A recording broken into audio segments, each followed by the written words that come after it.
আজকে একটা story share করব, আশা করি সবার ভালো লাগবে। সো ভিডিওটা দেখার জন্য আমি অনুরোধ করছি।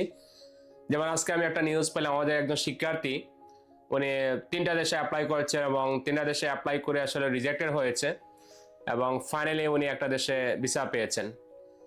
তাহলে দেখেন, 3টা দেশে রিজেক্টেড, একটা দেশে ফাইনালি উনি ভিসা পেয়েছেন। কত ধরনের হ্যারাসমেন্ট, মেন্টালি স্ট্রেস দিয়ে আসলে ওনাকে যেতে হয়েছে। বা আপনারা যারা আইএসএল এক্সাম দিচ্ছেন অথবা যারা অ্যাপ্লাই করছেন তাদের ক্ষেত্রে আমি যেটা ফিল করি, এটা আপনাদের জন্য আসলে একটা মোটিভেশন। তো যারা লেগে থাকে এবং শেষ পর্যন্ত আসলে হাল না ছাড়ে, এটা সফলতা কিন্তু আসলে তারা পেয়ে থাকে।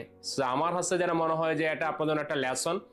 তো আপনি যখন স্ট্রেংথ থাকবেন মেন্টালি এবং ফিজিক্যালি, এবং মানুষের কথা পাত্তা না দিয়ে আপনি যারা করতে চাচ্ছেন সেটা আপনি লেগে থাকলে অবশ্যই আপনি সফলতা পাবেন।